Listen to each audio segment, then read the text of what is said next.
Well, I'm here with James Bentley. He's the manager of Gladstone Regional Council's Revenue Services, and we're going to answer a few questions that the local community have regarding rates. So, James, thanks for being here this afternoon. Pleasure to be here, Matt. First one is general rates versus service charges. James, can you explain to the ratepayers or local community the difference between general rates and service charges? Sure, Matt. Service charges are the charges we pay when we use a service, and the three services that come to mind are waste, sewer and water. So what a service charge is our contribution towards the provision of those services in our local community. So if I have access to wastewater and sewer, I'm expected to make a contribution to those services. General rates, on the other hand, are the charges that council levies on the community for the provision of income for council's general operating expenses. All the other services that council provides. It's a big pot that council uses to spend money according to the community's wishes. All right, so lots of people, I always hear this argument over the years of rates time is, I've got a property in Brisbane and my rates are cheaper in Brisbane. Can you explain to community why that is? When you look at rates and comparisons between different local government areas, you have to really compare apples with apples. Now, Brisbane has over 400,000 dwellings, residences. Gladstone has about 22,000 places where people live. It really is a function of size. We're 10,000 square kilometres. Brisbane's 1,300. We've got a huge network of roads, right from Rosedale all the way up to Mount Larkham and beyond. So we have to really do a lot, make our dollars go a lot further, and we've only got a smaller population. So that's why we don't have the same size, but we have to provide the same level of service. Can you talk about how people can get a discount and how many days they have to get the discount, and also a bit about how they can get a concession? Yes. Well, this should come from New South Wales, where hardly anyone gets a discount. So it's great to be up here when actually see a local government that's providing a discount. So what you do is, provided you pay your rates in full by the discount due date, which is normally 60 days after the notice is issued. So we will issue our notice in the middle of August. So by the middle of October, if you pay those rates in full, you'll get a 10% discount on the whole thing, except the emergency management levy, which is a Queensland government charge, and your water consumption. So all the service charges we spoke of, the rates charge, 10% discount, provided you pay by middle of October, 60 days afterwards. Okay, one question which I sort of touched on before was concessions. What concessions are available? The good news is that council provides substantial concessions to pensioners, and we encourage pensioners to contact us to make sure and inquire about their eligibility. In terms of the pensioner concession, there are three requirements, and they're all pretty straightforward, really. You have to own the place, you have to live there as your principal residence, and you have to have a pensioner concession card issued by Centrelink, or a gold card issued by DVA, Department of Veterans Affairs. So provided those three criteria are met, you're entitled to a pensioner concession, which is funded by council and also funded by the Queensland Government as well. So in the financial year just ended, the average concession amounted to approximately $500 in the year just ended. So it's certainly worthwhile, if you have any questions about entitlement, to give us a call and we can help you make an application. Okay, final question. If someone's having a hard time paying their rates out, what can we do to help them? Call us first and we'll help you. We'll help discuss a payment plan, so you'll be able to avoid any interest payments. We'll be able to help you with any hardship relief if you're facing genuinely difficult circumstances, perhaps even get you in touch with a financial counsellor for free to help you through your situation. So what we can do going forward, if you plan, is you can make provision to pay a certain amount every week or every fortnight or every month, so that you might not be able to get the discount, but at least you'll be able to pay your rates in full by the end of the year. So please, it's very hard sometimes when you're in trouble, but just give us a call and we'll do all we can to help you. Awesome. Thanks, James. We're adopting the Gladstone Regional Council budget on Tuesday. It will be live streamed, of course, on Council's website and Facebook. So tune in and we'll keep up to date on what's happening with our budget on Tuesday and general rates and service charges and all the rest of it that'll happen then. So thank you. Thanks, James. Thanks very much, Matt.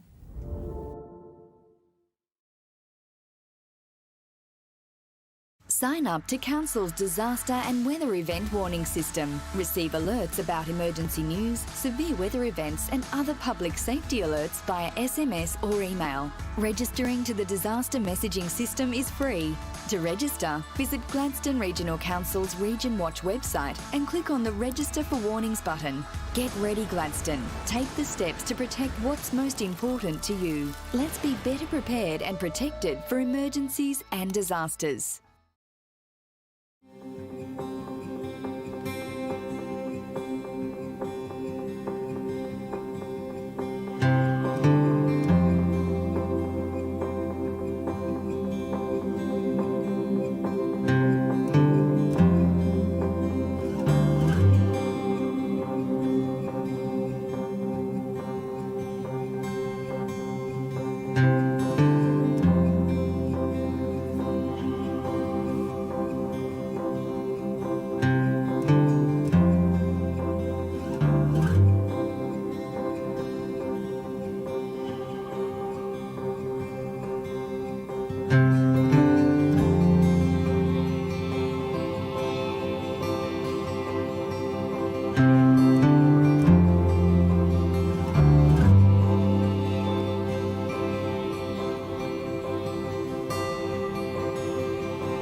Gladstone Regional Council are committed to fostering a proud, involved and engaged community.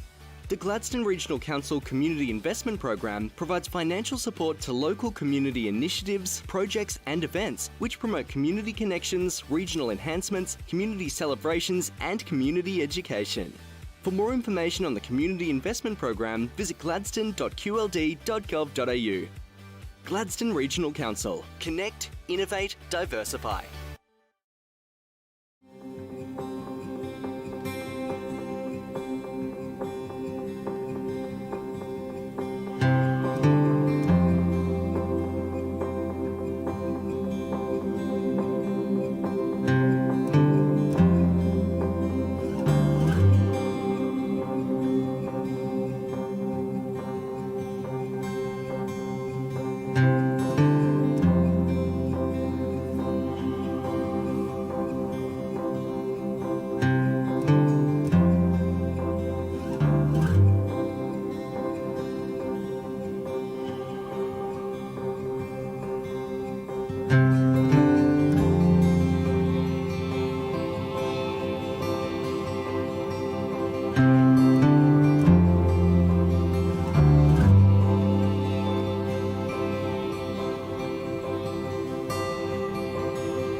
Illegal dumping and littering is a concern across the Gladstone region, with over 134 offences in the last 18 months.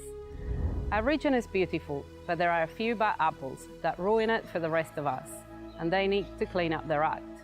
Commonly found items at illegal dumping sites across the region include car bodies and batteries, mattresses, tyres, white goods and furniture, and green waste.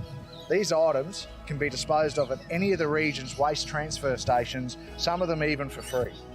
Illegal dumping and littering pollutes our environment, harms plants and animals, and detracts from the enjoyment of our public spaces.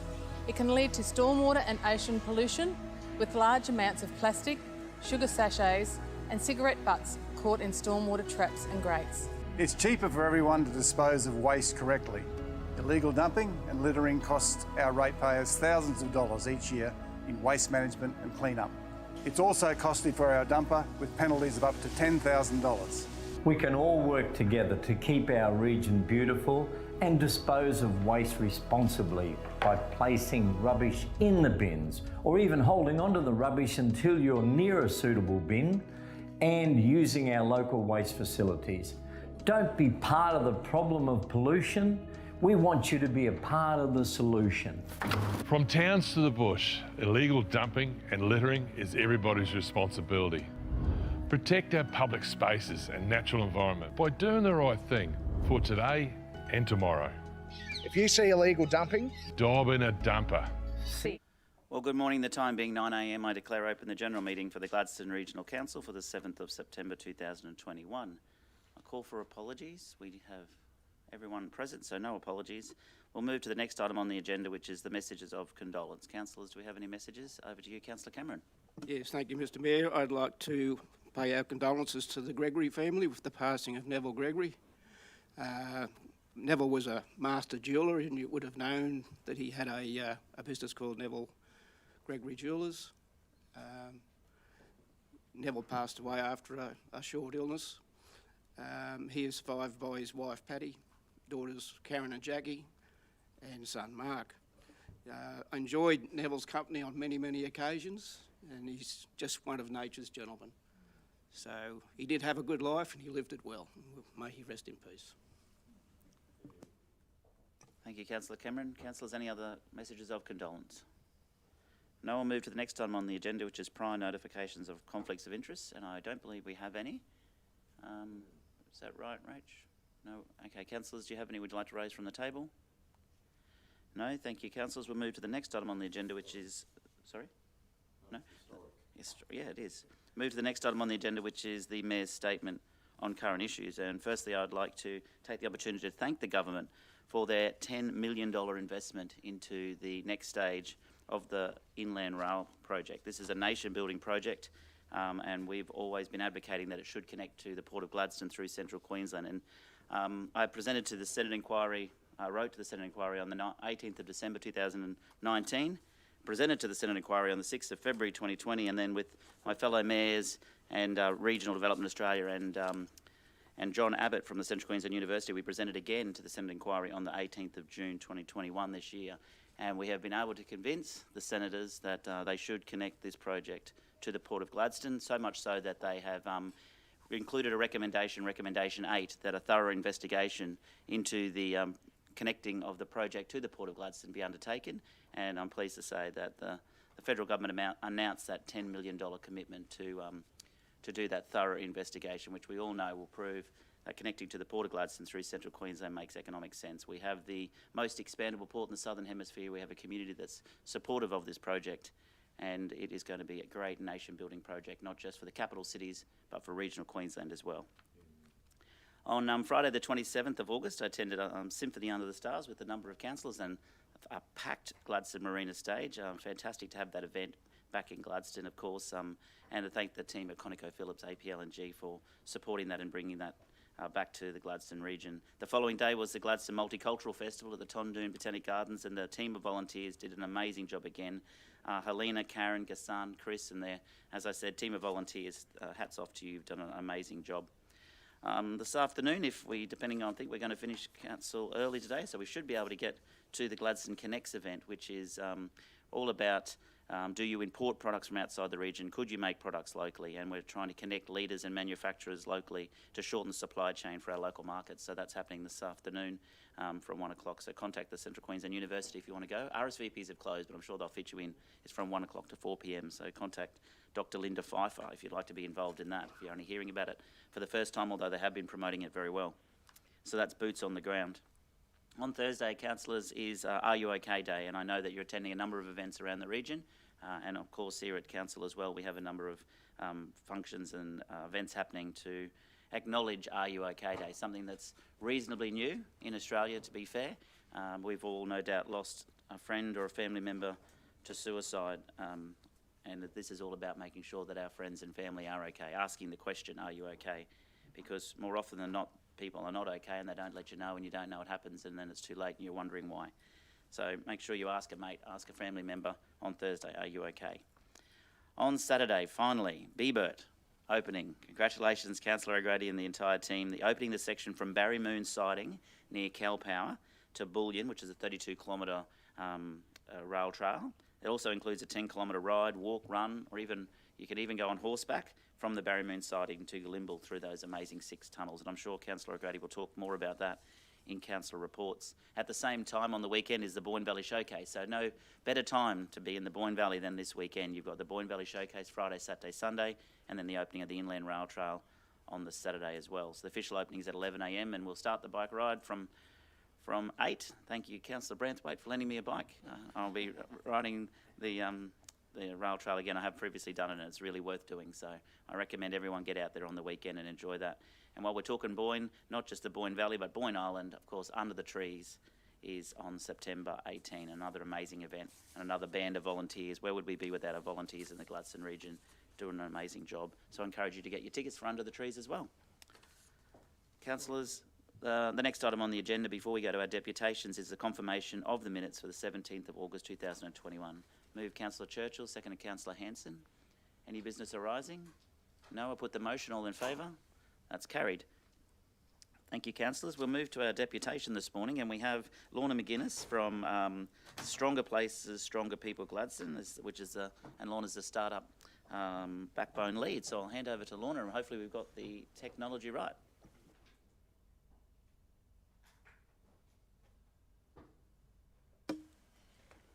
Good morning, everybody. Thanks so much for giving us time again today to come and give you an update on the Gladstone region Engaging in Action Together project, which is a Stronger Places, Stronger People initiative. I'd like to start just by acknowledging the traditional owners of our beautiful region, the Bailey, Gureng and Gureng and Tarrabulung Bunda people, and to pay my respects to the elders past, present and emerging, and to all the other First Nations people in our community. So it seems like quite a while since we were last here to give you a bit of an update. It was March this year, and a lot has happened in that time, so we're excited to give you the latest and greatest of what we're up to and to tell you about the work that our community as a whole has been doing. When we did come and present to you in March, we sought your endorsement for Gladstone Region Engaging in Action Together to put forward a proposal to both the Australian and Queensland governments under the Strong Places, Stronger People initiative for funding for the Gladstone region for the following 3 years to June 24. So we're very pleased to announce that we were successful in that proposal, and now the funding will continue in full form for the next 3 years in the Gladstone region. So just as a bit of a recap, Gladstone is one of only 3 communities in Queensland that's been identified as a Stronger Places, Stronger People community, along with Logan and our neighbours Rockhampton. So I know one of the questions last time is how closely would we be working with Rockhampton. We are 2 completely different communities. The work is place-based and community-led, so the projects will certainly be unique and bespoke to our regions, but where we can, if there's opportunities to optimise that funding, then we'll certainly leverage together as well. So when we did come and talk to you about the fact that we're putting forward a proposal to government, the 2 key pieces of evidence that we needed to provide as part of that proposal was, one, a baseline data document, and hopefully you've received these in your mail this week or last week, the Gladstone Region Wellbeing 2021 baseline report covers some of the data to date from the last 10 years in Gladstone and helps to narrow down some of the key areas of need in our community, using Queensland as a comparative. So being that we are quite a wealthy, strong, close community, we would like to think that we can easily keep up to Queensland, and if not, do even better than the Queensland statistics in wellbeing. But unfortunately, there were some areas that we identified that were actually falling behind Queensland in. So that allowed us to really get down into where our focus areas need to be with this funding over the next 3 years. The second part to that proposal was showing that the Gladstone region community was ready to lead the work in a collective impact model, which is all about community coming together, hearing the stories and the community voice from lived experience in the work, but being able to come together across sectors and across different government levels and right down to the grassroots community to do the work in a very collective way. So given that our community has got lots of examples of times that we have come together to collaborate, including some of the most recent initiatives like Phillip Street for co-location and like Mindcare, where we've brought together some of our mental health services, we've got lots of examples to point to of how well our community can do this work. And so with those 2 pieces of evidence, the baseline data report and the Gladstone journey story, we were able to be successful in our proposal to government. The other part of great news is that over that time since we last met with you, we can now announce as well that Central Queensland University, CQ University, has come on board as the auspice for the work. So given that our leadership group are a non-incorporated organisation, we have brought on Central Queensland University as a partner in the work to both receive and acquit the funding and to employ the backbone team that will deliver the work for the Gladstone region. So in July 2021, Minister Anne Ruston approved funding of $1.42 million for the Gladstone region from 2021 to June 24 to resource the work in Gladstone and allow us to move from that very early stage backbone funding, a startup backbone funding, to a fully funded project in the Gladstone region. The contract has already been signed and early funds have been received already by Central Queensland University for our Commonwealth funding, and the Queensland Government funding agreement is now being signed by CQ University at the moment. And so together, the Australian and Queensland governments in partnership will contribute $3.4 million to the Gladstone region over the entire 5-year period, right back to that early work in 2019. And there is an additional $340,000 Commonwealth funding as well for capacity building. We're currently recruiting a team of 5. Please do share those advertisements if you've seen them through your networks. They are available on the CQ University site, and we're looking forward to have some of our locals with their rich experience in coming forward to be part of that backbone team to deliver the work. So to enable us to get to the point that we could actually put forward those 2 pieces of evidence to government, we've had lots of conversation with community and with stakeholders across the region. So making sure that we've got the lived experience of community in our story about what our community experiences on a day-to-day basis on the ground and what we've seen occur in our region over the last 10 years. We had conversations across our geographically wide community in the LGA, and we spoke to, obviously, yourselves as elected members and our other elected members in the region. We spoke to elders, our traditional custodians of the land, and to our First Nations communities, to government departments, non-government and not-for-profit organisations, our human service and our health sector networks, and business and industry. And those were through one-to-one conversations and also through workshops. So we delivered 6 specific workshops from November last year to date. And those workshops allowed some of our community members and some of our sector practitioners to be able to contribute what they're seeing and what they're seeing working and what they're seeing not work so well, so that we can try and identify what it is that we can do better to improve wellbeing across the region. In terms of community engagement, we'd had lots of conversations with stakeholders. We've spoken to over 200 stakeholders in the last 9 months, but what we wanted to do in June was really go out and start to consolidate some of that feedback to ensure that what we were capturing in the story was representative of what people had told us and that we were interpreting the data correctly as well. So we had conversations across the region at 4 separate engagements, as well as a lot of conversations by phone. And then that allowed us to really be sure that when we submitted that journey story document about what we experienced as a community, that we were representing the voices that we had heard through that work. Those 2 documents are in draft still, and they'll continue to be in draft until the end of the year, because we're asking as many people as we can to read those documents and to see if there's anything that we've missed, to make sure that as a community we can use that as a baseline going forward and to really assist us to see if we're making a difference with this work.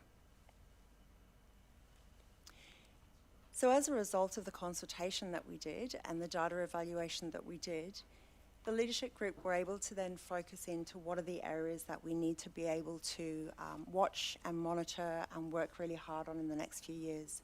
And as a result of that qualitative and quantitative data, we also looked at a desktop review of previous consultations.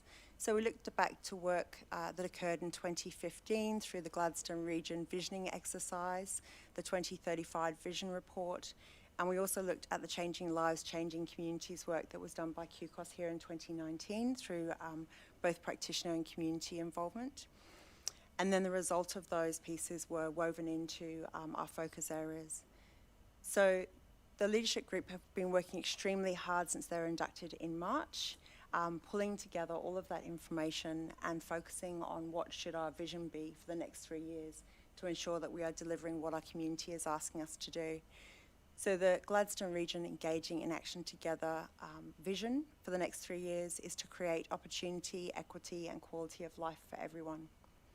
And knowing that this work under the Stronger Places, Stronger People initiative is really focused on trying to break the cycle of disadvantage, that work will focus predominantly on young children and their families. It's not exclusive of all of our other community members, but it is trying to look at how can we have the biggest impact on the trajectory of the lives of those children going forward, particularly those children that are living in families experiencing disadvantage now, or where they are experiencing intergenerational disadvantage, so that for our community we've got the best chance of improving our wellbeing over the years. So the priority areas that were identified and the priority outcomes that have been identified are families having access to life's basics, feeling independent and having purpose, our children feeling safe, happy, loved and growing up at home with their families, and our children starting school ready to learn and on track to thrive. And there is a theory of change that's been developed behind that work.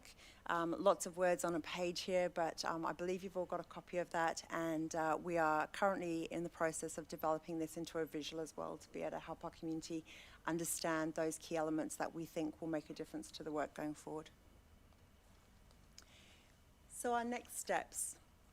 Obviously at the moment we're recruiting the backbone team. The backbone team will be responsible for working alongside community, making sure that the work is truly and authentically community-led and that all stakeholder voices are included in the work. A key part will be pulling together all of the existing activity that is occurring towards improved wellbeing through all of our great services that we have in place currently and those funded programs that our stakeholders invest in the Gladstone region. Bringing together all of those efforts into one action plan so that we have visibility of everything that is occurring towards the same efforts. Collating existing and supporting development of new, where needed, measurements and indicators to track our outcomes. Collating existing and supporting development of targets so we can really see where we're setting out, what we're setting out to achieve, and seeing whether we're actually reaching those goals in that period of time. And then also in recognition of the fact that we know that we have a very over-consulted community. We all want the voice of community in our work.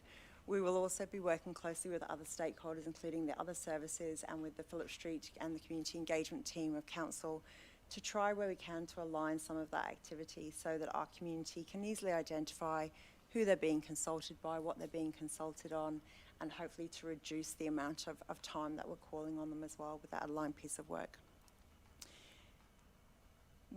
With that work, the key aim, of course, is to make sure that community are involved in the co-design of solutions. So we really want to make sure that we're not just reaching enough people and enough people are benefiting from the work, but those families that are also harder to reach and might most benefit from supports are being consulted to find out how can we really provide services that are comfortable and accessible to them to improve the lives of them and their families.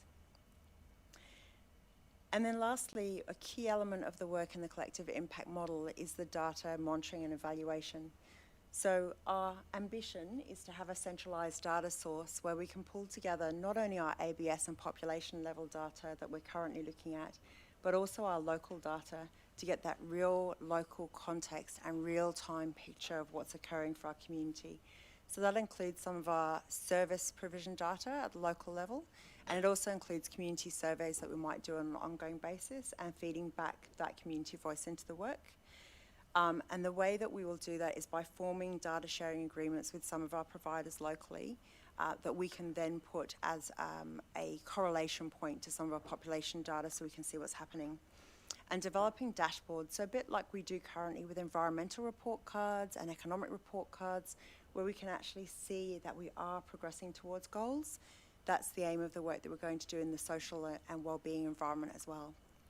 So to give you an example, Maranuka is quite advanced in this work, as is the Far West Stronger Places, Stronger People communities. They have been collecting their local data and their population level data and being able to present correlating pieces of data and indicators together so that they can see how different variables in their community environment are impacting on people and what outcomes are being achieved by the work that they're doing and whether they are actually achieving progress towards community wellbeing. So this gives you just like a bit of an idea of the type of work that we're going to try and create locally. So what does that mean for us going forward once we've got those pieces of work in place? We're hoping that we can optimise the efforts that we're currently seeing in our community. So when we presented to you in March, one of the things that we explained was that There's an increasing demand on our social service sector. The social service sector are experiencing burnout, they're experiencing higher demand and wait lists, and sometimes closed books to community members for their supports. And so that demand keeps growing. We keep investing more money in the sector, but actually what we were seeing in the data is that our wellbeing wasn't improving. So the inputs and the outputs weren't achieving what we were setting out to achieve. So the aim over the next few years is to be able to really understand what is working and how can we keep improving in areas that aren't working so well. How can we duplicate or expand and make more accessible those services that are having really good outcomes, so making sure that we're investing in the right places, which will allow us to work smarter, not harder, going forward, and hopefully to really get that nice, tight control on what we're investing so that we know that our return on investment is occurring. So that'll also give us, hopefully, a really well identified and articulated story about where our areas of need are, and be able to really understand all the variables behind the issues, so that as a group, collectively, we can then problem solve together and include our community in the design of solutions. And then also to provide that evidence base. So for our services that are looking for investment from, whether it be from government or some of our industry and corporate stakeholders, providing that evidence base in the data as well. So we hope that that will achieve our vision and that we will be able to improve wellbeing for our community and see that increased equity and opportunity for all of our community members, not just those that have seen that opportunity through the generations. So thank you. That's our update, and we're very pleased to be able to share that with you today, and we welcome any questions that you may have. That's a pretty impressive update. 3.4 million, was it, total funding? Correct, yes. Nice work. Thank you, Mayor. I think when you add the state and feds, it came to 3.4, is that right? 3.4 collectively over the 5-year period, plus the $340,000 for capacity building. Excellent. Well done, Lorna. Councillors, questions? Councillor Churchill. Yeah, thanks, Lorna, and I'm sure all of us share the same sentiments. Congratulations, well done to everybody involved. Now you've obviously got to get on and do what needs to be done to deliver. Can I just focus on one particular point, and you focused on the community engagement aspect, was that I'm just wondering, and it's been extensive, but I'd also like to think that perhaps you've been able to cover the area of Ambrose and Raglan, and I know that you've held a couple, I think, in Mount Larkham, and sometimes they feel that they're forgotten at the northern end, but we know that they're not. I'm just wondering if there's a possibility, excuse me, perhaps if you could make base with maybe the principal of the state school, Andrew Collis, or alternatively somehow consider how you've been able to capture the residents from the Ambrose and Raglan area from the northern part of the region. Thanks, Councillor Churchill. I really appreciate that comment. It's so important to us to be able to get to all of our community members. You know, obviously we've got very distinct communities throughout our region, and we're really keen to be able to get input from everybody. We have only had 2 staff working part-time just for this short period, so we did manage to get to those 4 locations, but we are looking forward now in that recruitment of the 5 roles, particularly with 1 role completely dedicated to community engagement on a full-time basis, to be able to make sure that we're getting right out into the regions to the farthest reaches of our community, and to engage in a way that our community members feel is most appropriate to them. So thanks so much for your feedback. We certainly will make sure that we contact the principals of all the schools in the region as well, and we do have them on our mailing list as well at the moment. Yeah, lovely. Thanks. Best wishes. Thank you. Thanks. Thank you. Councillor Muscat then, good luck. Before I go there, I just want to say, when you're recruiting, I noticed you said locals will, obviously they may not all be able to go local, but it's going to be amazing if they can. It'd be good to have some people there that know the community. Obviously you do, but if some of those 5 staff are locals from the region, they certainly would help. You know, they don't have to come in and learn the region for 6 months. They already got that. Councillor Muscat. Thank you, Mayor. Thank you. I have a few questions. I was wondering, maybe Councillor Goodluck wants to go first, or because I got about 5 different questions. No, well, you're first. You go. Okay. Councillor Muscat. So, would you like me to ask you all of them at the same time, or one at a time? Maybe one at a time. My memory will be tested, I think, if you do all 5 at once. Yeah. Okay. Great. I'm just curious, and I guess I've been talking to you and a few other people about the project. I've been also in contact with the people that are trying to, or used to be working with the SPSP project in Rockhampton. So I'm aware of, collective impact and all those things that governments now want to talk about.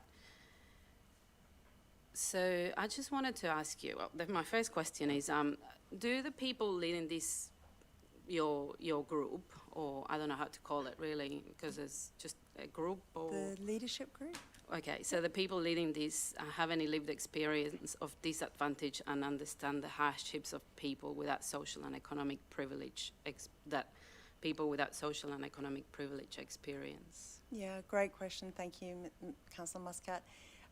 We do have some very rich experience on the leadership group, including lived experience of a number of areas of disadvantage, if you like. So we've got some great voices at the table with the leadership group. The key thing, I think, is that the leadership group doesn't hold all the work. Their aim is to try and pull together all of the conversations and experiences that we're collecting from community. So we're, I guess, conscious of the fact that some of our community members aren't comfortable or interested in coming and sitting around a boardroom table and having meetings on a monthly basis, and it may not fit with their lifestyle activity too. So what we're aiming to do through the work, and we've seen it done really well in other SPSP communities, is to make sure that we're meeting community where they are and making sure that lived experience is coming through. So the role of the leadership group isn't to design the work, it's to pull together all of that information and make sure that that is being authentically captured, to make sure that we're including community voice in every stage of the work. Does that answer your question, Councillor Muscat? Yes, I guess it's just a nice answer, similar to what many other people will give us. I mean, I'm still very sceptical about the, I guess that the people that sometimes, you just said that people might not be interested about being around a boardroom, but I don't think it's about interest, it's about capacity, it's about, people don't have time to just go around, going from meeting to meeting when they're just trying to put food on their table for their children. Absolutely. So, and that's where I come from when I'm asking, it is vital that you understand and people get to meet the real people that are experiencing the issues that you, as everyone else, are trying to address. So, well, hopefully we'll see that happening, but because it is difficult sometimes to see so many groups having similar people sitting in lots of different groups, and we see it over and over. And if what do we if we want to do something new? Why are we using the same people everywhere? And I know they all have great intentions, and I'm probably one of them as well. So, but that doesn't mean we always going to come up with the right solution, especially when we're actually looking at doing things differently. Yeah, thank you, Councillor Muscat. Yeah. And we really are keen to hear feedback from people as well. Like I say, the aim is to meet community where they're at. So if that does mean that people are, their activities at home with the children and they're not able to escape the household, we're more than happy to go and sit in people's backyards or in the local park while the kids are playing to have those conversations. So that's a really important part of the work. Thank you. Okay, well, next one. The structure of your team, your 5 positions, so would it be correct to say that a third of the taxpayers' funded positions are for marketing and administration purposes? A third, sorry, did you say? So not all of the budget goes towards the employment of the staff. So there's about 80% of the 3.4 million is for employment over the 3-year period. Some of that budget has already been spent through the consultants that have been engaged over the time, over the last 2 years. So with that 80%, one of the 5 roles is a graphic design and communications role. And again, going to how do we make sure that people are being able to engage all the time. It's really important that we've got that communication going out on a regular basis. So that will be a full-time role. That will be that we really think is important to be able to make sure that all of our stakeholders are hearing what we're doing and having a chance to be able to contribute to that. So I guess my question is more about, do you guys design the structure, or was something that was asked by any of the funding bodies, or? Yeah, great question, thank you. So the way that we structured the team, the backbone team, which is predominantly where the funding goes to, it is limited to the employment and operations of the work. The way that we structured that team was to look at what had occurred in other SPSP communities, but also collective impact work across the globe. So we looked at some of the work that's occurred in America over the last decade, and we used some of their learnings to be able to structure not only the team, but also each of the responsibilities within each of those roles as well. Okay. I also seen there's administration and finance and things like that, and unfortunately, governance has to be done with funding. Well, for a team of 5 people.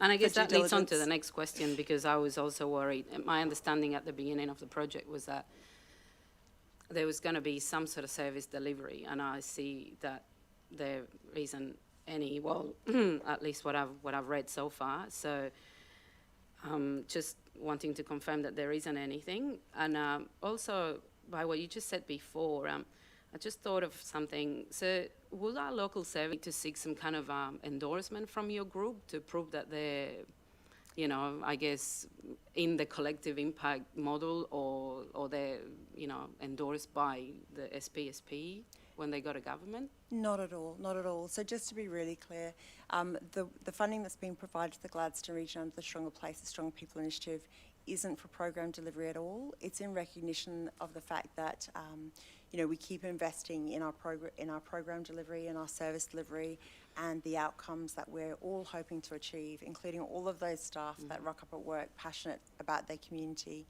We know that we're not getting the outcomes that we want.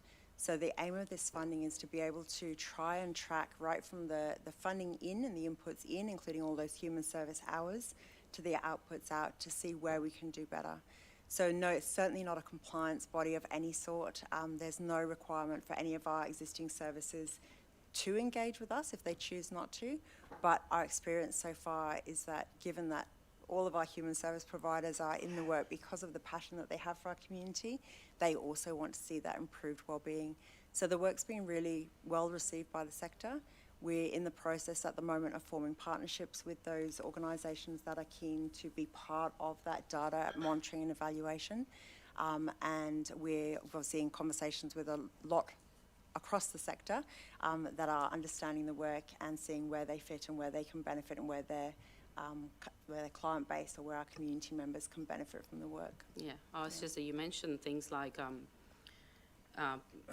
people, you will be doing all this work with community and services, and then you'll be identifying things that work and duplicate those ones that are working. So, I mean, in a way, it could be, if you, for example, decide to identify something that it isn't working very well, how is it going to work with those organisations that are funded to deliver some of those things? Yeah, absolutely, certainly. So just for clarity, when we say we, we're always talking about those players being involved in the work. So when I say we, it's not the leadership group or the backbone team that are identifying those areas, it's those services at the table. So when we're having those workshops, it's those service providers that are sharing their experiences of what they're seeing working for our community, what their client base are telling them, what the practitioners are experiencing and observing, and it's them assisting to provide those areas of identification of where we can do better and where they might want more support. So including, for example, where their current funding agreements maybe aren't as effective as they think they can be. Having our government partners at the table mean that we can have those conversations all together as stakeholders so that we can make those improvements. So the we includes those service providers that you're referencing, I think. It is a bit difficult to understand because, as you said, all of us in the sector, we are passionate about what we do. So, and we have been trying to do this, the vision of your opportunity and equality. This isn't something that the SPSP is just revealing. So something that all of us have been working to achieve for a long time. So I guess I'm still struggling a little bit to understand how this project's going to be different when we still have the same systems of funding and service delivery that is actually it's been designed by the same governments that are giving you funding. So my view is that the system is probably what is stopping people from and organisations from doing the collective impact model.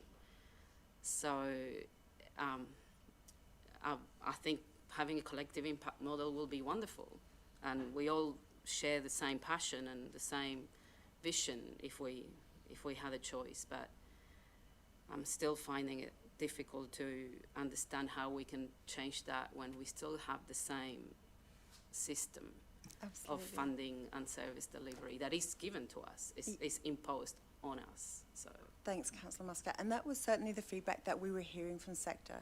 So there was a very clear divide between what the government believed that they were doing in the best interests of community in terms of the funding agreements and the way that they're set up, and what the practitioners and the service deliverers are finding on the ground in terms of any confinement or restrictions they might have within their contracts, and then what the community were telling us as well in terms of what their experiences are. So let's say, for example, there's a funded program that's delivered to the whole of the Gladstone LGA, but we might have pockets of our community that are saying that service isn't accessible to them, and the service provider is saying we want to provide a wider service to our community, but we don't have any travel funding in our budget. And the government not hearing that feedback because they're applying for the funds anyway, even though there's no travel funding in the budget. So with this project, the reason why I was attracted to the work is that government is sitting at the table. They've come to the party with this funding to enable community to tell them what's working and what's not, with the aim of systems reform. So if there is something that is being is created a restriction for our community or for our wellbeing outcomes as a result of those funding contracts, they're at the table to hear that information. Yeah, that's great, and I'm glad you say that. But I'm still seeing $3.5 million of taxpayers' money invested in something that the sector has been telling them all along. So it is a little bit frustrating, and I'm sure other people feel the same way. Absolutely. When it's not that services don't give the government feedback, we do all the time. And if we have to actually create a project of, this amount of money, and to take 3 years to actually, for them to listen to what we've been saying all along, it's actually a bit sad too. Sure. But anyway, that's great. Thank you very much for that. No, you're welcome. If it takes another 3 years, well, let it be. I don't know. And Councillor Muscat, if I can offer as well, there is no time limit in terms of, we don't have a milestone in time that we want to receive that feedback by. It's an ongoing process. So if you are hearing frustrations, and of course there are frustrations in the sector, as I say, they're experiencing burnout, they're trying their best, rocking up at work every day to do more for our community, and then something's not quite fitting, whether it be the contract agreement or whether it be the resourcing or whether it be the service delivery model, something's not fitting, and as a group we want to be able to work out what that is. So if you're hearing feedback or frustrations in the community, please do feed them back to us real time. Please don't wait until there's a survey or an opportunity at a point in time, and back to government partners straight away, as I'm sure the services will as well with their contract managers and government. Yeah, Thank congratulations anyway. It's Thank been you. a long time, so. Okay, thanks, Lorna. Thanks, Councillor Muscat. Councillor Goodluck, questions? Thanks, Councillor Muscat. Thanks, Mr. Mayor, and thanks, Lorna. Thanks for sharing the material too. It's there's lots of interesting data in there. It's sometimes hard to understand what the story that the data is telling you, but there was one or two particular spots. The transition to school indicators. We know that kids that don't get the opportunity to go to kindergarten, for example, can take 3-4 years to catch up before, and there's legitimate barriers, cost, availability of positions and in childcare, kindergarten facilities, sorry. So, but the transition to school indicators here, I was interested to see the data set seems to come from 2018, and that more parents are engaged in their child's early learning in our region, 89.1 compared with 71.7 in average in Queensland. I couldn't find a source for that. I was just interested, can you elaborate on that particular part at all? Just because from my, I suppose, assumption of our community, and this is, and probably identifies why you shouldn't make assumptions, but I thought with, you know, lots of shift work and lots of big hours being done by mums and dads in this region, I would have expected that be lower than the Queensland average. It's not. So that's a great statistic, but I was just wondering, do you have any more information on that? Thanks, Councillor. Good luck. I would love to say I do, but it piqued our interest the same way as it did yours. So the reason why it piqued our interest so much, and again, like you say, great to hear that we've got more parents engaging in their children's learning early in the region. But unfortunately, we're still seeing that out of the 5 indicators that data is sourced from, which is the Australian Early Childhood Census, the Early Development Census, AEDC, is that right, Councillor Muscat? AEDC data. We actually, out of the 5 indicators, 2 of those indicators, we're seeing more of our children becoming vulnerable in. So while we're seeing more parents engage, less of our children are arriving at school ready to learn, and as you say, they can fall behind so easily then. So we're working closely with other projects in the area that are focused on the early childhood area. And that are using that early childhood data to try and understand what's going on. And of course, going back to Councillor Churchill's reference point as well, with our principals and our schools and our early educators, trying to really get down to the nitty-gritty of what are they seeing occurring for those children. And when we talk to the parents, what is it that the parents are struggling to have access to? So is it financial limitation? Is it available places in early childhood centres, so that we can get down to the nitty-gritty? So the interesting part in this work for me is that I'm not an expert in any of these topics, but part of the work is asking the questions and trying to get down to that level of detail and trying to resource the work where we need to. So those that are experts have got the time and space to be able to look further into the work too. Just got, sorry, 2 more questions, Mr. Mayor. The data is great, and it tells a story. There's lots of data that comes from different years and different sources. One question I have, I know with this type of work, you just have to use the data that you've got available to you, but what sort of strategies will you have in place to make sure that you're working with the most updated data? I know some of the data sets from, say, 2019, you'd be well aware this community's changed a great deal in the last 2 years. So that's obviously a challenge. How do you sort of manage that challenge? Thank you for recognising that. It's a huge challenge, and it always is for our service sector as well, trying to get comparable data. So obviously census data we can only access when it's available. That AEDC data is every 3 years, so that 2018 was the most recent data. They're capturing the data. They would have captured the data again in May this year, so we'll expect to see that come out early next year. We are engaging with some data analysts to be able to support us in trying to get at least the most comparative data that we can. We're forming agreements with different government departments to try and give us as much real-time data as possible. It doesn't apply to all of those data indicators, unfortunately. Some will be that 3 or 4 year interval. But that's where the local data is so important to us. If we can work with our sector to form data sharing agreements, that will allow us to start to see what's happening on the ground for them in real time, which will give us a much better indication of those early indicators so that we can put early interventions in place instead of waiting for census data, which sometimes can miss a whole cycle or trend of activity and impact on our community. Thank you. No, thank you. And it is good, I think, to see you know, these types of projects where we collate all that data. I know there's a number of others as well, but it helps certainly for community leaders like council and others to be able to understand the story and try and focus on things that are important.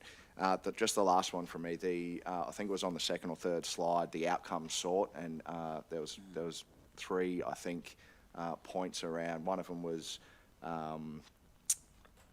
you know, our children, priority outcomes, that's the one. So how are we going to measure success or otherwise in those outcomes. Yeah, certainly, thanks. So as you're talking about the AEDC data, that gives us some really tangible data that is very comparable over the years because of the very constant methodology behind it. So some data will be very reliable, dependable. Other data will be down to individuals' interpretation. So when we're talking, for example, about how individuals in our community feel that they have their independence, how they experience purpose in life, and how that drives them to achieve things for their family, that's a very individual interpretation. So we'll be using best practice methodology to provide some consistency to that data in terms of surveying over time, but it'll be verified wherever we can with stories from people. So making sure that where we're collecting statistical data, we've also got community voice in the work explaining that, yes, that is representative of what we see and hear and feel every day on the ground, or actually there might be some anomaly around the variables that can be captured in data. Awesome. Thank you very much. Thank you. Councillor Goodluck. Councillor Hanson. Oh, it was just a quick one. Lorna, it's good to hear that you've looked at our recent past historic studies that we've had many of. Have you looked at the social strategic infrastructure plan too? Because what came out of that's a little while ago, but you may pick up something that is relevant from the Gladstone. I think it was called the Gladstone Social Infrastructure Working Group, headed by Maxine Bush at that time. Yeah. I'm sure you probably looked at that anyway. Is that correct? Thanks, Councillor Hanson. Yes, we did. We did look at that, and as you say, it is predominantly infrastructure. So we've been focused a little bit more on the service delivery side, but we certainly considered that as part of the picture in terms of some of the early findings that led to those identified areas of infrastructure. The other things we considered, of course, is all of the social impact assessments that have occurred in our region over time. Being an industrial geographic location, there's a lot of that work that has been invested in that has given us not only the community feedback, but also comparables in some cases to other communities. Thank you. Councillor Branthwaite has a question. Thank you, Mr Mayor. Also, just a bit of a pat in the back, because to have this sort of amount of funding spent in our region and focused on our region, we really do hope that there's a lot of traction and not just a spinning the wheels sort of thing happens, but having this spent in our region, it's pretty cool. Being able to correlate it and have actually something become of it will be interesting to watch. But seeing as and I agree with Councillor Muscat on some of her points, because of the fact that there's a lot of things that are happening within the community, but are they an overarching thing? So hopefully this model of this will actually get some traction and not spin any wheels, and we see some really good outcomes from it down the track.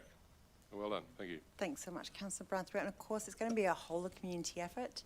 The only way that we can achieve this effectively is to have everybody's voice in the work, and whether that's or whether it's about contributing to the data, it's going to be really important that we all play a part. So thank you so much for that.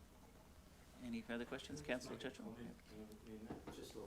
Just a quick comment of Councillor Khan's questions that he had there before. And I don't know how you're going to address it, but we still have young ones going to school with no food in their stomach. So we talk about, food for the brain, it's food for the body as well. And I don't really know whether you're going to be focusing on that particular area, because that's probably another part of, what Councillor Muscat has raised, the social services. But, anyway. Thanks, Councillor Churchill. I'm probably a little bit out of date, but I think there's about 700 children in the region that are currently being supported in food in schools. So there's some amazing work that's happening in our community. But again, it's about trying to get ahead of the curve. So while that fantastic work is occurring to make sure that children have what they need on a daily basis, we're really interested in trying to understand what's happening for those families. Right supports and right access to supports for those families so that they've got the best future possible for their children. If I can say something. Sometimes there's a lot of parents, or not parents, but I mean people in general don't understand the impact that being healthy or having healthy food has in the learning capacity of their children. So, but that's also sometimes not. Well, most of the time they're not aware of it, so they're not because probably their parents weren't aware of it either. So it is, again, going back to the cycle of disadvantage. So, and this is something that we've been screaming for years and years. I mean, if now, you know, you have government representatives up at the table and they're going to listen, well, that's great. But, you know, it's, I look forward to, I like to see, you know, transport myself here to 2024 and then look back and say, oh, yeah, that was great, you know, that worked. And I would like to see a different sector, not different organisations, but a different way in which the sector driven by our governments are providing us with. Thank you, Councillor Muscat. I'd like to also take the opportunity to thank Councillor Muscat for her early involvement in the work, in the working group, and for all the contacts that she provided to us to understand and be able to really navigate what is existing and what's happening in our community at the moment. So thank you. And thank you, Lorna. It's probably time for us to wrap our deputation up, but thank you very much for that presentation and the answering all those questions. So I'm sure if anyone's watching on live stream, they would have found that very informative. And congratulations again on the $3.4 million and hopefully 5 new jobs in the Gladstone region that will come out of it. So thank you, Lorna, and we'll move on with the rest of our agenda. Thank you so much for your time.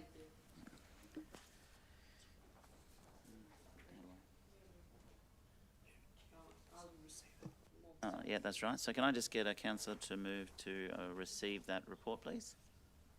Move Councillor Muscat, seconded Councillor Branthwaite. Put the motion all in favour. And motion is carried.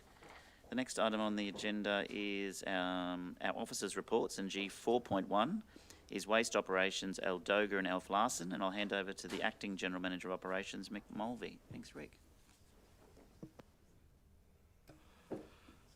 Thanks, Mr Mayor, and good morning, everybody. Really good to see everybody again. As per the report, we seek resolution from the Council to enter into a contract with Remondis Aqua Australia for wastewater operation and maintenance services for Alf Larson Lyons Park wastewater treatment plant and Aldoga water recycling treatment plant. Along with this, the provider is going to be responsible for ensuring the serviceability and compliance of both sites, inclusive of after-hours response, providing chemicals, system monitoring and plant reporting, which all forms part of our legislative requirements for those sites. The provider, in conjunction with GRC over that period of time of that contract, will be reviewing all our maintenance and operator manuals and also our procedures for the site to put us in a better position moving down the road. Any questions? Yeah, councillors, questions? Mr Mayor, it's fairly straightforward. Good report. I'd like to move. Thank you, Councillor Hanson. Moved. Councillor Hanson, seconded Councillor Cameron. Any further questions or discussion? Councillor Goodluck has a question. Thanks, Mr Mayor. Thanks, Rick. Just query, was this always a contracted body of work? Previous to my experience, no, it wasn't. The council in general, we couldn't give it the serviceability attention that it required. An assessment was carried out in 2020 with regards to the insourcing of the work to that further extent. We found that not viable at that point, and thus a commitment was made during that assessment also to take the time of this contract to put us in a better position, and that's the reviewing of the manuals and the operations. So I'm hoping in towards the end of this contract we'll be in a lot better position to make a more informed decision. Thank you. Can I further to that? So, when you say we did a review in 2020 for insourcing, there's no loss of council positions in this contract? Okay. No, there's not. All right, that's what I want to hear. Thank you, Councillor Goodluck. Question? Thanks, Rick. So what was the term? Sorry, 2 years, is it? Yes, I have 2 years with an option for a further 3x2 extension for another 2 years. So do we have a? I'm just wondering around the costs. So I haven't got any data there around cost-benefit analysis from the current situation, which I suspect is an insourced in-house job compared with the contracts. And I take your point about, we'll hopefully develop greater capacity and understanding and be able to do that job better. Have we got a commitment then around a time on when that review will take place? The commitment was to assess again towards the end of the first period of that contract. So prior to extending, we need to make sure that we're in a much better position to make a well-informed decision whether we extend or not. Okay. I would like to see, and I'll be guided by you, Mr. Mayor, as to whether or not that's the appropriate forum to raise this issue, but I would like to possibly see some evidence around that and an analysis, at least to understand the reasonings. I fully understand the points made in the document and from yourself, Rick, around this, and I understand that sometimes we absolutely can get benefits from taking those paths, but that wasn't in the report, and so I'm now voting on a tender that I've got no understanding of what the analysis or reasoning was, but I just wanted to raise that point for consideration. Thank you. If you're not comfortable voting on a tender without the appropriate information, I'm happy for, well, I've got a mover and a second for the current recommendation, but I can accept alternative amendments to motions to defer if you feel you don't have enough information or you think that's real. Oh, sorry, Mark, Acting CEO. Yeah, so just clarifying, it was more around skill set. So a lot of this work has been essentially been done on a essentially ad hoc arrangement, not under a formal planned contract such as this. So that's the first time we've entered into this. So this really is supplementing that, and we don't necessarily have the full skill set to do all that work currently. So the idea is that do that workforce assessment when we get towards the end of the period to see whether we do have the ability at that time. So it isn't something we have, but yeah, absolutely is something that we can bring back to give you that comfort. Mr. Mayor, I'm happy to support the tender today if we can have that information provided to us around that. As I said, I understand the points made, but I'd just like to have that background, particularly if we're dealing with tenders where we've got a current lot of work that's an in-sourced requirement and then we're going out to a contract. I just need to understand the situation around that and the benefits and the costs. We don't have a cost benefit. I've got costs of the tender, which I'm reasonably comfortable with, but so that information would be great if you can provide that to us. Yeah, so it is only part of the work that is new to being outsourced. So the part of the Elf Larsen Park is currently outsourced, and so it's only the Eldoga bit that's new. Yeah. Sorry, Mark, could I go to the financial resources implications, page 9, just so I can see if my maths is right.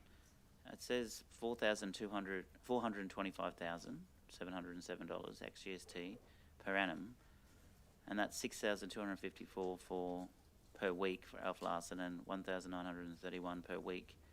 So if I add 6,254 and 1,931 and times by 52, does it come to 425,000? Can someone do that maths for me, please? You'll get very close. That's 8,000. Well, I just did that and it doesn't. 8,100 times 52. Councillor Goodluck's. Get your calculator out, please. I know, well, you'll get very the calculator's on my phone.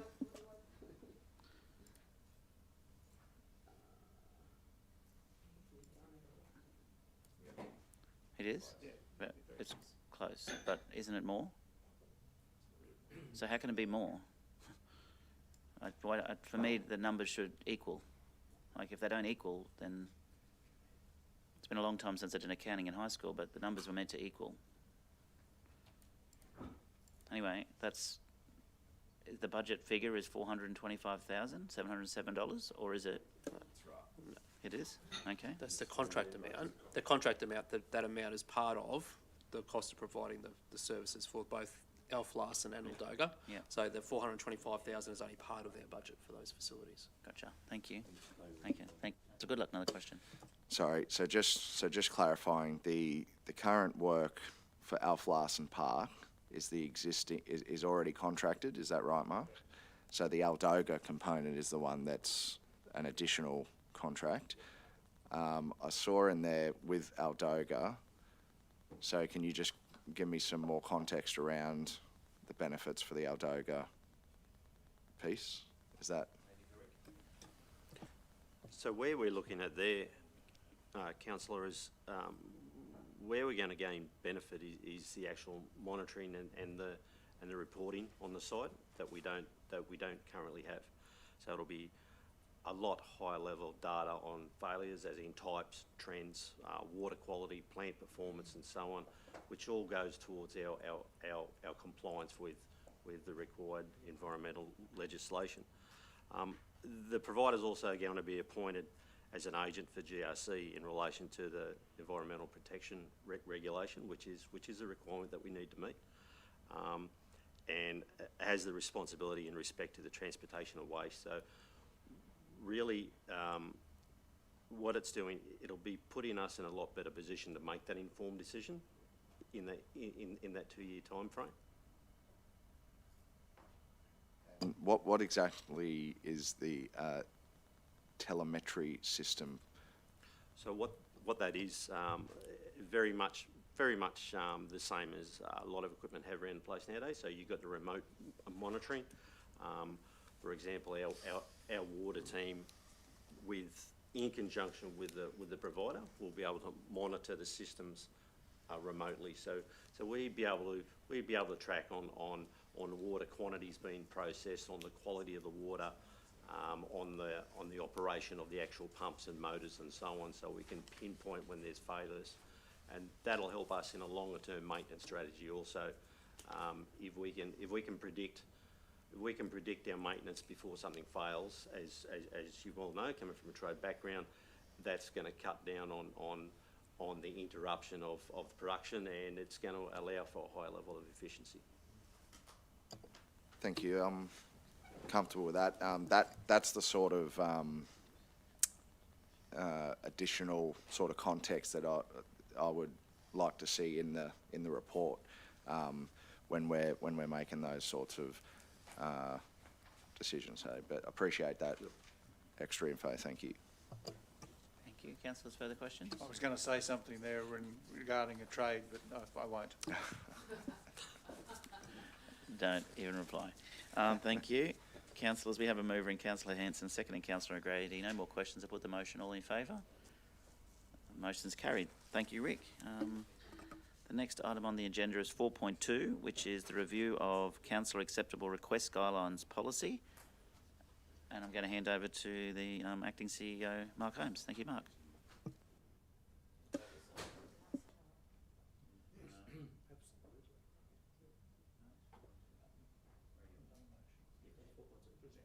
Thank you, Mark. Morning, Mayor. Morning, councillors. This item is a review of our Councillor Acceptable Request Guidelines, so it is one of our statutory policies that we're required to have under the Local Government Act, and it guides how we interact between essentially councillors and essentially the organisation, and providing you the information to outwork your roles. So this is about when you make a request for information that's essentially over and above essentially what would be an ordinary customer interaction, and is just that additional information you require to guide you in that strategic direction that you're setting for the council. So this has gone through a review process. The policy has been streamlined somewhat, and also has been outworked across the organisation, and certainly workshop with yourselves at the start of the process to see what you wanted to get out of the process, but is attached for your consideration. Thank you, councillors. Thank you, Mark. Questions, please? Can I say I appreciate the track changes? I really do. It makes it a lot easier to understand what's changed when you have two policies and you're trying to work out what's different in each one, if you've got the track changes, you can easily do that. So thank you to whoever did that. Councillor Goodluck, have a question? Just moving it. Question? Yeah. Thanks, Mr. Mayor. Thanks, Mark.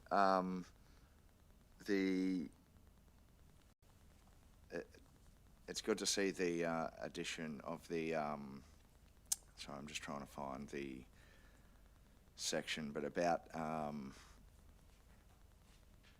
general requests that are able to be answered by all officers, which are no greater time than what could be provided by the general public. Do we need any clarification around, and this for potential benefit for both councillors and officers, around what sort of requests they might be? So I know you've got an example there about the registered dog, I think, but there has been times when I've contacted an officer just asking for general information, and there seems to be some confusion. Hopefully this might be a bit more detailed and will help officers and councillors understand what sort of requests those are. But are you comfortable with this policy and that it will give that clarification? Yeah, so certainly this has been the intent of the review. Is we recognise we have had a couple of those interactions that hasn't been quite as clear. So this is the intent, is to actually provide that clarification through this review. So, and we do track generally all those customer requests and requests. We do get information requests. We do get through from our councillors as well. So to make sure we get those back to you as quick as we can. It's just that there has been times for myself when I've expected a query to be fairly reasonable, and it probably hasn't been interpreted that way. But that's all right. I can sort that out. Just with 6.1, in the second line, I think there's a missing to assist the councillor to carry out their role. There's just missing that "to" in the wording. If we want to input that, I think, unless I'm reading that wrong. Well, that just the wording needs to be tidied up just in that clause, but I was comfortable with the rest. Thank you. Oh no, it's a quick one. I think there's a level of common sense being taken in developing this policy, and I'm prepared to move it, but at the same time as Councillor Khan wishes to. But the reality of it is we'll, once we implement the policy, then we'll just see how it works. Yeah, exactly. I'll move it. Thank you. Move, Councillor Churchill. Before I come to a seconder, please. I'll get a seconder for the motion, then I'll come to you for a question. Second, Councillor Goodluck. Councillor Muscat, question. Thank you. I was just, it's just a general question, because I note that this is a policy, but it's the title, it's actually a guideline. So I know that we have to have this policy by legislation? Yeah, so it's actually one of the requirements, and that's actually the term that's required in the Act. Okay. So, yeah, and I was wondering, because I wasn't sure, in a way, I mean, why is actually this an actual policy? 178, yeah. Okay, no, thank you. Just, yeah, I can read it there. I was just wondering if, because we won't have a guideline as a policy normally. Yeah, it's obviously not our naming convention, so but we are just sticking with the Act and how they've approached this task. Yep. Thank you. And I'm happy with it being a guideline, because that's just a guideline for councillors. It is a policy, but it's also a guideline. Sometimes. When you step across the line of policy, you're in trouble. That's right. This is a guideline as well. It's a guideline. Give you a guideline of what you should be, shouldn't be doing.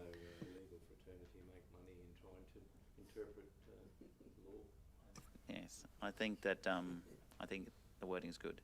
I have a mover in Councillor Churchill, seconding Councillor Goodluck. Any further questions before they put the motion? All in favour? Motion's carried. Thank you. The next item, G 4.3, is repeal of the anti-harassment, anti-discrimination policies. Obviously, they're now legislation. So over to you, Mark. Thank you, Mr. Mayor. These two policies, our anti-harassment policy and our anti-discrimination policy, were separate policies that we did have and have been on our policy schedule for quite some time. As part of our review process, we finally got to these policies. But as we can see, that these items and are very important and very significant, but are also covered by other pieces of legislation that override our policy framework. And also the spirit of those policies are already rolled out in a number of our own policies currently. So in our own people and culture policy and our certified agreement. So they already encapsulate the principles that were contained within those. So the recommendation from the team is that we actually repeal those two policies because we've essentially got those items covered elsewhere. Thank you. Question, Councillor Churchill. Yeah, thanks very much, Mehmet. Just through to you, Mark, Acting CEO. It's taken 8 years for us to get to this stage of the anti-harassment policy and 7 years with the anti-discrimination policy. So my question is fairly straightforward, is that should we not just simply not have policies when we have state and or federal legislation on any matter, not necessarily these two. These two are very important. So could it be that perhaps if we've got any other state or federal legislation that's in place that empowers the organisation to understand what the law of the land is at that time, that we don't have a policy for it, or do we take an approach of having a corporate standard that relates to the state or federal legislation? Generally, the policy, and bear in mind that these policies were set outside of our current policy and corporate standard framework, and you're quite correct. I think if it was about outworking that intent of a state and federal legislation within our current policy framework, that would now be considered a corporate standard. When these policies were adopted at the time, they were policies, because I don't think, and as we know, policies are about council articulating its strategic intent. There probably isn't anything within those policies that's any more strategic or going outside what the state and federal legislation would intend. So really it's about how the organisation outworks and complies with it, which as from an organisational perspective, we do that through a corporate standard. So yes, moving forward, that's how we handle it. Okay, great, thanks. We had one within the last couple of years where we repealed the anti-smoking policy because it's legislation where you can and can't smoke. And it's a very similar situation here. Well, I think the other intent of my question was we don't know what's looming. We don't know what's coming around the corner when we have state and federal governments that that change the legislation based on public pressure. So are you happy to move that, Councillor Churchill? Oh, yeah, but someone else wants to. Yeah. Move, Councillor Churchill. Second, Councillor Trevor, the lawyer. All in favour? Sorry, Councillor Goodluck had a question. Sorry, back to you. Thanks, Mr. Mayor. Thanks, Mark. I understand what we're doing here, and I'm supportive of it. We do have. I just want to ensure, as an organisation, that we are absolutely 100% clear, and that the message is clear throughout the organisation. Around anti-harassment and anti-discrimination, etc. Policies certainly do that in that way. I understand what you're saying through the report, and I take on board your notes, but we've only got reference to acts and is fine, but there's a one-liner in our people and culture policy which states that. Now, I'm not an employee of council, so I'm not aware of how often people are looking at that and understanding it. The certified agreement, which you've set out, I'm just referring to the way that people can sort of make sure they understand and then address problems if they do occur, which we want to make sure we've got an organisation that's absolutely unequivocally got clear processes where if something is happening, that people have got a pathway to follow to get those issues resolved. The certified agreement and then the complaint management policy under the corporate standard. So just want to ask the question, I suppose, that you're absolutely 100% comfortable that every single employee within this organisation, with the repealing of these policies, will have a clear and unequivocal understanding of how to manage one of these, God forbid they should ever happen, one of these issues if they arise. Look, how we roll it out through the business in terms of how our employees, raise issues if they do, as we say, God forbid, experience any of those situations. They work through their leader, and they work through the number of training sessions that we do provide on this. We do have a number of online and both online and in person mandatory training sessions with respect to anti-harassment and anti-discrimination, and they will continue, and that's in line with our people and culture policy. So, within that training, that outlines how individuals can address their concerns, and if they're not getting, and how they escalate if they're not getting addressed appropriately by their immediate leader or otherwise. So, we'll absolutely, as part of our code of conduct, as part of a suite of mandatory training, outwork that. And it continues to be. Yeah, the only reason I ask, and just for consideration, that policies are set by council in this room, and it's a position of council then as a policy, and it sets that culture from the top down, and it sends that clear message from this council to the community and the organisation as a whole around what the expectations are. And when we remove policies, they're no longer set by this board. So where does the council then play the role in setting those standards moving forward once the policy is not there anymore? In the People Cultural Policy Statement, which is page 3 of 3, highly identifies, above all, we're committed to treating all people with respect, supporting flexibility, inclusiveness, collaboration, diversity in our workforce, clearly articulating our codes of conduct, providing a workplace that is free from stigma, discrimination, any forms of intimidation, violence, harassment, sexual, other, or bullying of any kind. It goes on. That is the policy that we have adopted, and that is the policy that all our staff will be aware of, that is set from this boardroom. As I said before, we don't support smoking in the workforce either, but we didn't need that policy because legislation has already overruled that. This policy, our policy on people, culture and safety is in our people, culture and safety policy statement. Yep. Thank you, Mr. Mayor. I was just wanted to clarify that, and that effectively is the corporate plan. Sorry, where we work through that. Was that right? That's your people and cultural policy, and So that's the policy there. Yeah. No, that's all right. Thank you very much. Councillor Goodluck, Councillor Muscat. Hello, thank you. I agree with Councillor Goodluck, but in my experience, I've seen people, organisations with lots of policies, and that doesn't necessarily translate into the way in which they act and the way in which their organisation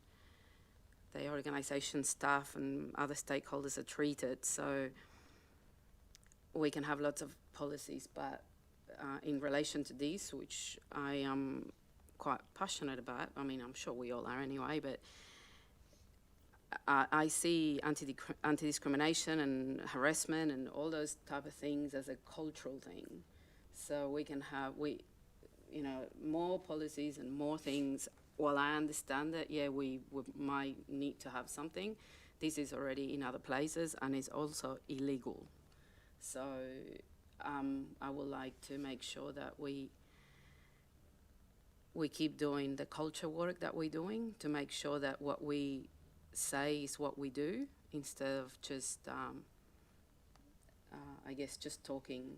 And I know we do it, but it's more about doing what we say, not so much, saying it all the time without real action in changing our culture and to make sure that people understand that it's not just illegal, it's just not acceptable. This is not the way we work or we act. So. Yeah, thank you. Councillor Muscat. Any further questions, please? I do have a mover in Councillor Churchill and seconding Councillor Trevor. I will put the motion. All in favour? That is carried. Thank you, councillors. Thank you, Mark. The next item on the agenda is G5, councillors' reports, and I'll throw to Councillor Grady, who will no doubt want to talk about the opening of the Boyne-Burnett Inland Rail Trail.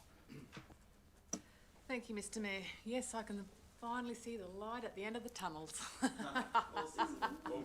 Val seconded. Yeah, so as you are aware, the feasibility study identified... a candle, not a train. Hey, yeah. The feasibility study identified 3 sections of the corridor.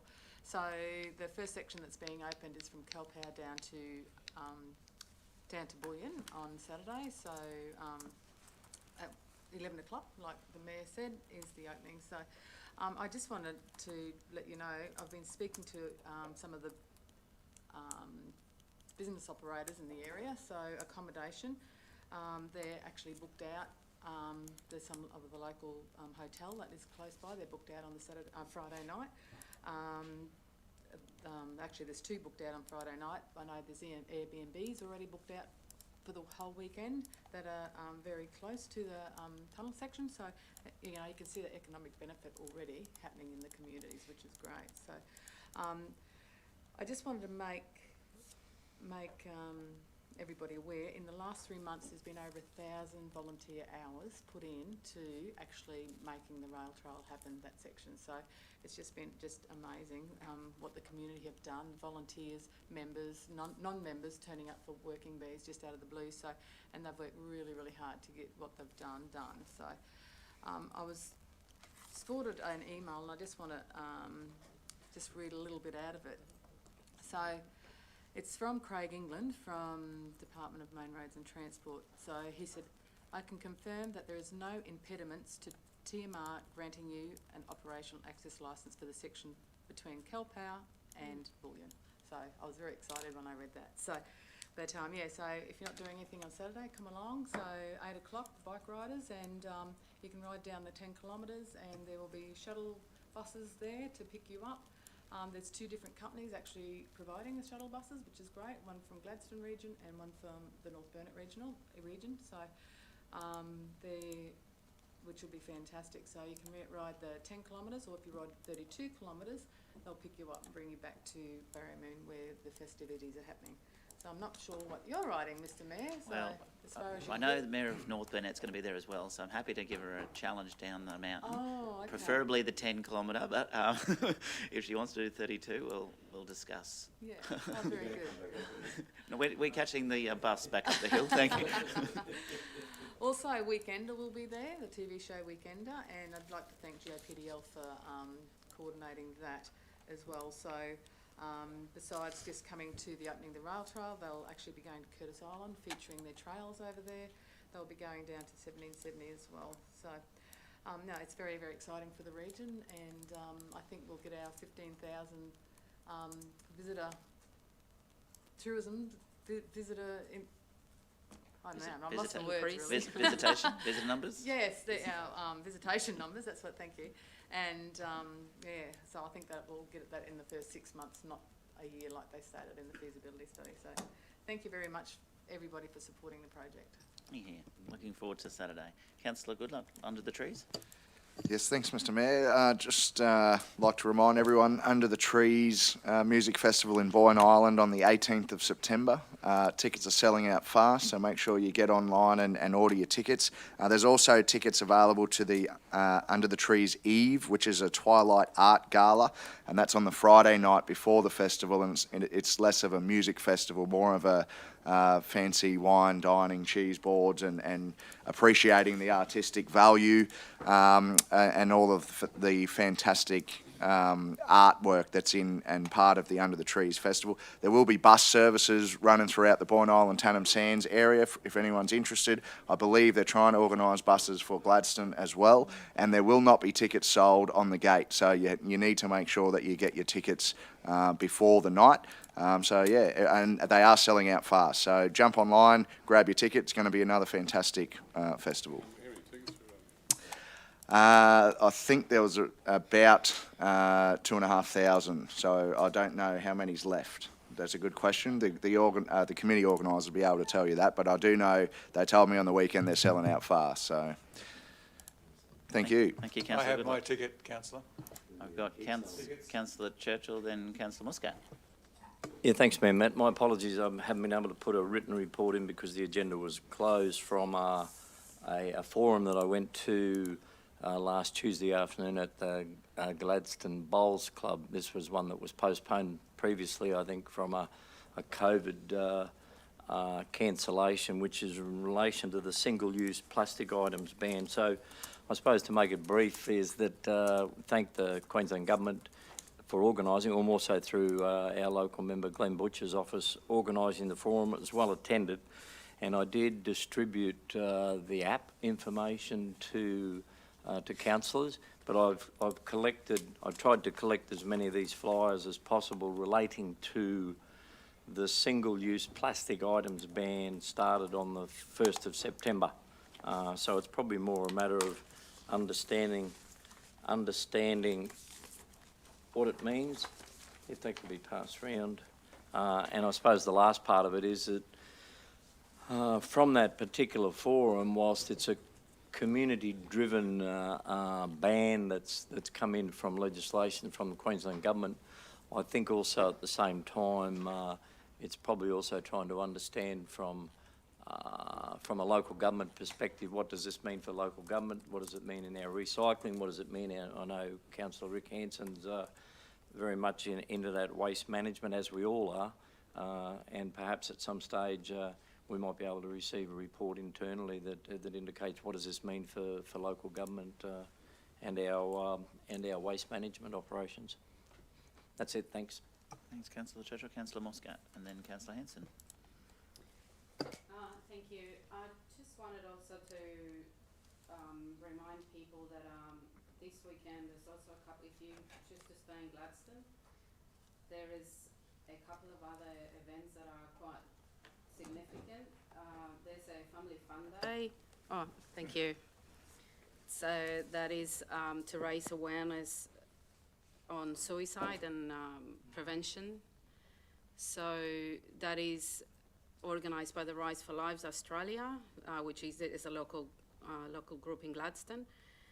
So, and this group have been working to do a number of different activities and educational events in recognition of the impact of suicide in our community. They have a number of other events too, like a walk in very early in the morning, and a few other things. And another thing that is also happening, that's this Saturday on the 11th, and another thing that is happening for the first time in the Gladstone community, it's Rainbow in the Gardens, which is an event for the LGBTQIA community. So this is also at the Gardens. So the Gardens is going to be quite busy this week. And I encourage people to go and have a look at it and then get to meet people. There's a few different activities throughout the day, and it's something that a local group of people from that community has put together as a first for our region. Thank you, Councillor Muscat. Councillor Hanson. Mr Mayor, we will be celebrating Disability Action Week starting on the 9th. It's on Thursday, going through to the 15th next week. And there is an event to start it off. It's called Springability, and we've all heard of it. Go down to the Lions Park Central, Lions Sensory Park, starting at 1 o'clock, 1 till 4 on Thursday, and have a look at what our providers here in town have to offer for the disability sector. Thank you. Thank you, Councillor Hanson. Oh, sorry, Councillor Muscat. Oh, no, it's just I forgot to mention that is Child Safety Week this week as well, and there's a number of activities around the region for that. Thank you. Any further councillor reports? Councillor Trevor? No? Yes. Thank you, Mayor. Just a couple of matters. Firstly, I'd like to congratulate Desley O'Grady for her passion and commitment to a wonderful visionary project in the Boyne Valley, which is being opened this weekend. Unfortunately, I can't get there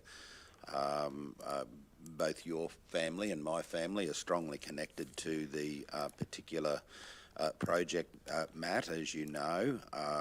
There is in fact a photo of my father stopped a Queensland Railway train, having been a Gladstone train driver for over 40 years. On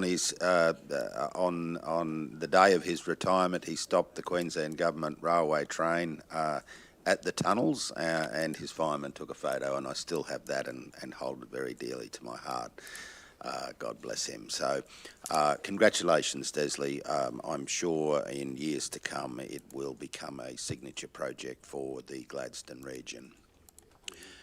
Secondly, Mayor Matt, with your indulgence, I did see some media reports on the weekend in relation to our famous Peter Coronis, who is stepping down as chairman of the Gladstone Ports Corporation. And it would be remiss of me to not thank Peter today for his wonderful contribution to this community. Peter and I are of Greek heritage, and Peter and I grew up in this town. My first contact with Peter was as a young lad, a little bit older than me, famous for his ability to skate very fast at the Barney Point Skate Centre. My second contact with him was at the Skate and Bowl Centre on Benaraby Road, and I think I was being a bit boisterous that night and ended up getting thrown out of the Skate and Bowl Centre by our future mayor. But Peter has always been a valued and trusted friend to me. He has been a great mentor when I first entered public life with you on this council, or the Gladstone City Council as it was then known, back in 2003. He afforded me enormous opportunity to represent this community on the local level. He has been a passionate man and a passionate advocate for our community for most of his life. He is an incredibly genuine man who has committed his heart and soul to this community. He has been recognised in Australia Day honours lists. He invented the term Port City to the world and the industrial capital of Australia. It would be very hard for us to find anyone who has been so passionate and so committed to a community such as Peter Coronis. I was very disappointed to see that he is elected not to seek re-election on the Port Board. His commitment has been unswerving. I congratulate Dr. Anthony Lynham appointment as chair, but I would like, on behalf of the community and you, Mayor, and all councillors and past councillors, all community members, representatives and the good people of the Gladstone region, to thank Peter Coronis for his dedication, passion and unswerving loyalty to this community over many, many years. Peter, God bless you, mate. You've been a wonderful man, a great father, and a true and husband, and a true and loyal friend to many in this community. And I'm sorry to see you leave. As I say, God bless you, mate. Absolutely. Peter Coronis, I think his first appointment to the Gladstone Ports Corporation board would have been in about 1993. So what an outstanding effort, obviously mayor of the region for many years as well, and a councillor before that. Yeah, I was very sad to see he elected not to re-nominate for the position of chair of the Port Board. It's very, very disappointing to see that he's probably looking forward to retirement, and God knows he's deserved it. Absolutely. Thank you. Well, he's on the University Council. He was on the Gladstone Area Group Apprentices Board, and he was he's volunteering, no doubt, on other committees and boards as well. But yeah, certainly good to see he remains active in the community. But thank you, Councillor Trevor, for raising that. I think we'll be talking with Peter about an appropriate, and the Port as well, an appropriate civic reception to say thank you on behalf of the community. And in regards to the Boyne Burnett Inland Rail Trail, yes, my great-granddad worked on that railway line as well, so I'm very much looking forward to getting up there and driving past Littlemore and stopping in at Barrymoon sightings. Yeah, so stopping in at Barrymoon sighting and riding that trail on Saturday. So thank you, councillors. Thank you for your attendance. We have no urgent business, no notices of motion, and no confidential items. So I'll declare the meeting closed at 10:40 a.m. Thank you.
Well, I'm here with James Bentley. He's the manager of Gladstone Regional Council's Revenue Services, and we're going to answer a few questions that the local community have regarding rates. So, James, thanks for being here this afternoon. Pleasure to be here, Matt. First one is general rates versus service charges. James, can you explain to the ratepayers or local community the difference between general rates and service charges? Sure, Matt. Service charges are the charges we pay when we use a service, and the three services that come to mind are waste, sewer and water. So what a service charge is our contribution towards the provision of those services in our local community. So if I have access to wastewater and sewer, I'm expected to make a contribution to those services. General rates, on the other hand, are the charges that council levies on the community for the provision of income for council's general operating expenses. All the other services that council provides. It's a big pot that council uses to spend money according to the community's wishes. All right, so lots of people, I always hear this argument over the years at rates time is, I've got a property in Brisbane and my rates are cheaper in Brisbane. Can you explain to community why that is? When you look at rates and comparisons between different local government areas, you have to really compare apples with apples. Now, Brisbane has over 400,000 dwellings, residences. Gladstone has about 22,000 places where people live. It really is a function of size. We're 10,000 square kilometres. Brisbane's 1,300. We've got a huge network of roads, right from Rosedale all the way up to Mount Larkham and beyond. So we have to really do a lot, make our dollars go a lot further, and we've only got a smaller population. So that's why we don't have the same size, but we have to provide the same level of service. Can you talk about how people can get a discount and how many days they have to get the discount, and also a bit about how they can get a concession? Yes. Well, this should come from New South Wales, where hardly anyone gets a discount. So it's great to be up here when actually see a local government that's providing a discount. So what you do is, provided you pay your rates in full by the discount due date, which is normally 60 days after the notice is issued. So we will issue our notice in the middle of August. So by the middle of October, if you pay those rates in full, you'll get a 10% discount on the whole thing, except the emergency management levy, which is a Queensland government charge, and your water consumption. So all the service charges we spoke of, the rates charge, 10% discount, provided you pay by middle of October, 60 days afterwards. Okay, one question which I sort of touched on before was concessions. What concessions are available? The good news is that Council provides substantial concessions to pensioners, and we encourage pensioners to contact us to make sure and inquire about their eligibility. In terms of the pensioner concession, there are three requirements, and they're all pretty straightforward, really. You have to own the place, you have to live there as your principal residence, and you have to have a pensioner concession card issued by Centrelink, or a gold card issued by DVA, Department of Veterans Affairs. So provided those three criteria are met, you're entitled to a pensioner concession, which is funded by Council and also funded by the Queensland Government as well. So in the financial year just ended, the average concession amounted to approximately $500. Okay, final question. If someone's having a hard time paying their rates out, what can we do to help them? Call us first and we'll help you. We'll help discuss a payment plan, so you'll be able to avoid any interest payments. We'll be able to help you with any hardship relief if you're facing genuinely difficult circumstances, perhaps even get you in touch with a financial counsellor for free to help you through your situation. So what we can do going forward, if you plan, is you can make provision to pay a certain amount every week or every fortnight or every month, so that you might not be able to get the discount, but at least you'll be able to pay your rates in full by the end of the year. So please, it's very hard sometimes when you're in trouble, but just give us a call and we'll do all we can to help you. Awesome. Thanks, James. We're adopting the Gladstone Regional Council budget on Tuesday. It will be live streamed, of course, on Council's website and Facebook. So tune in and we'll keep up to date on what's happening with our budget on Tuesday and general rates and service charges and all the rest of it that'll happen then. So thank you. Thanks, James. Thanks very much, mate.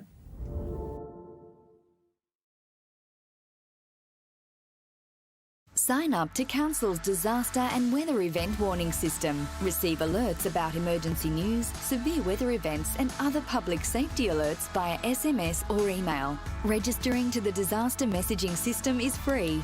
To register, visit Gladstone Regional Council's Region Watch website and click on the Register for Warnings button. Get ready, Gladstone. Take the steps to protect what's most important to you. Let's be better prepared and protected for emergencies and disasters.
Gladstone Regional Council are committed to fostering a proud, involved and engaged community. The Gladstone Regional Council Community Investment Program provides financial support to local community initiatives, projects and events which promote community connections, regional enhancements, community celebrations and community education. For more information on the Community Investment Program, visit gladstone.qld.gov.au. Gladstone Regional Council. Connect, innovate, diversify.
Illegal dumping and littering is a concern across the Gladstone region, with over 134 offences in the last 18 months.